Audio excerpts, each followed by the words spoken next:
Today we're going to be doing blood glucose testing. We're going to be measuring the glucose level within our blood. So blood glucose level and blood sugar level, those are the same thing. So when you hear one or the other, they're synonymous meanings. I'm going to talk a little bit about glucose physiology in the body. Glucose is our primary energy source. So our cells will uptake glucose molecules and they'll use them break them down for energy. Glucose levels will vary throughout the day. So usually when you wake up in the morning, your glucose levels are fairly low.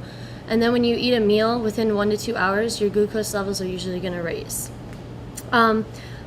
Glucose is usually regulated by homeostasis by two hormones, glucagon and insulin. Glucagon is secreted when blood glucose levels are fairly low, and insulin is secreted when blood glucose levels are high. So after you eat a meal, insulin will usually be secreted. And we're going to talk about how insulin and glucose goes hand in hand in the relationship of how it works with someone with diabetes.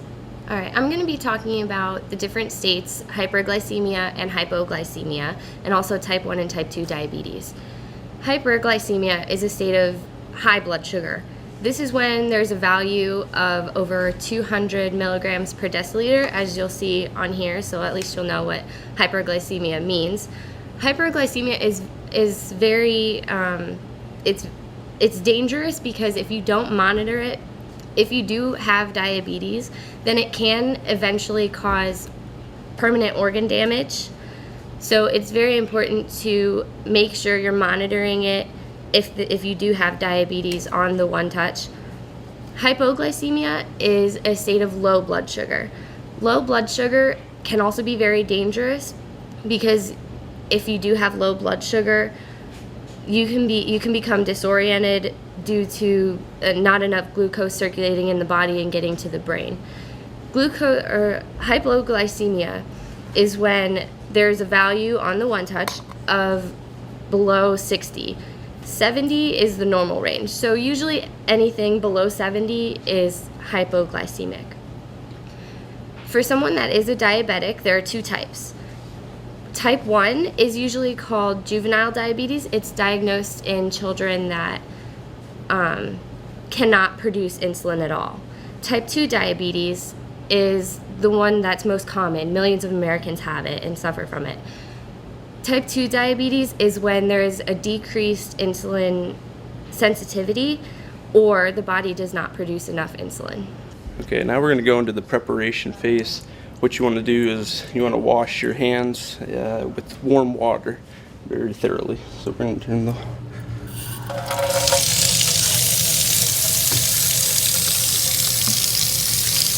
Make sure to get it real thorough so you have it all clean and ready to go.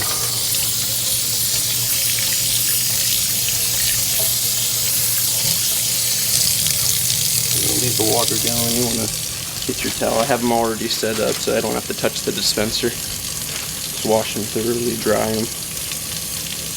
Have extra ones ready to go if you don't have it dry completely. You may use the paper towel to turn off the water so you don't have to touch any of the surfaces. Now if you don't have water and soap available or a sink, you can use alcohol pads to address the area so that it's nice and clean. Before we start testing our blood glucose levels, we're going to be calibrating the one touch meter and using the Lancing device. So first I'm going to show you how to do the calibration for the one touch meter. You're going to take one of your test strips and you're going to put it zebra side up into the one touch meter. The reading says C25, which corresponds with the code 25 on the bottle, so you know you're using the right test strip. Then we're going to take the control solution, and you want to make sure you shake it up, and you're going to pour a little bit onto the yellow reservoir.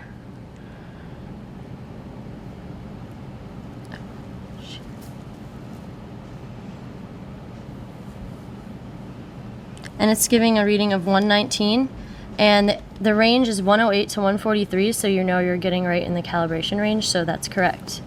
Now we're going to move on to the Lancing device, and I'm going to show you how to use this really quickly. So first you're going to take off the top, and you're going to place the needle into the device, and then you're going to turn the top of the needle, and you're just going to pull it off really easily. You don't want to bend the needle at all, so make sure you don't bend it when you're pulling it off. Then you're going to put the cap back on. And this is the cocking control, which brings the needle back. And this is the release button. So when you're pricking your finger, you're going to press that release button. So this is the cocking button and release button. And here's a dial of numbers 1 through 9.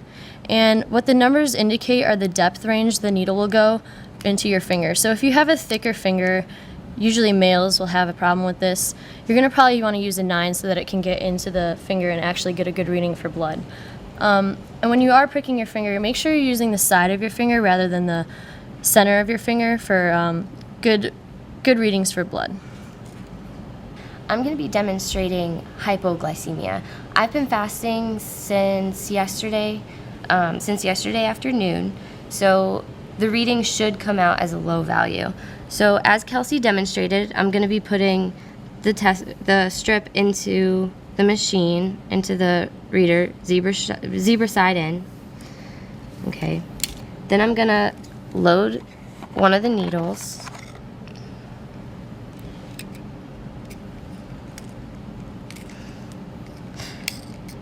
Twist the top off, make sure the needle doesn't bend.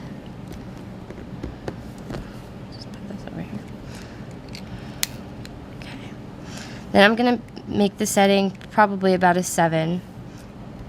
Okay. I'm going to load it and prick the side of my finger.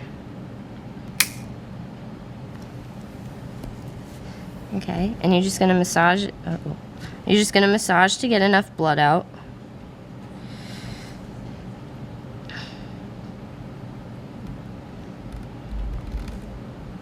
That should be enough.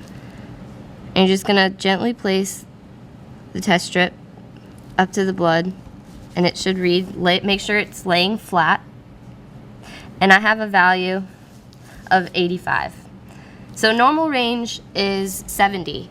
But mine's at 85, so mine's actually probably about the lower range, but it's still normal. So now for disposal, what you're going to do is you're going to take the test strip out, and you're just going to dispose of it in the proper way. Don't just, throw it in a trash can or any old trash can. Now I'm going to also dispose of the needle too.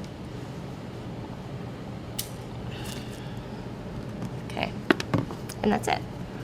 Alright, I'm going to be demonstrating the normal blood range. This is just after just eating a normal breakfast. I have it calibrated up to 9 for tougher hands. I'm going to take it out, place the needle in. Just going to turn this real gently. Pull it straight up. Cock it back.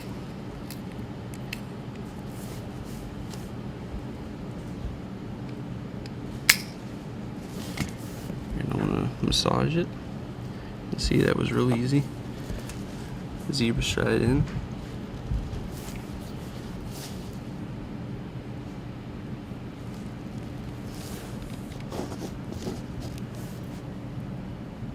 It's showing a range of 101, which is around normal.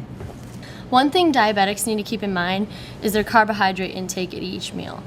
For example, I just had about 3 glasses of juice, and about 1 cup of that juice is 30 grams of carbohydrates. So I had about 90 grams of carbohydrates just for breakfast.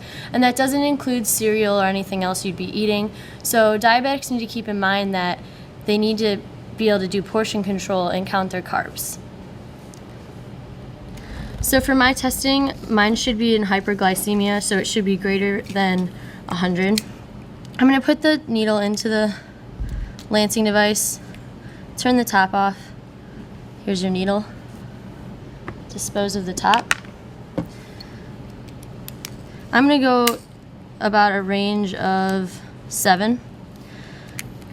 Pull the cocking control back. Make sure you're using the side of your finger.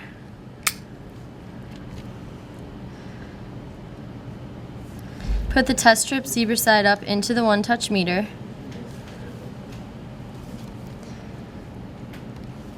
Scoop some of the blood into the yellow reservoir. Wait 5 seconds.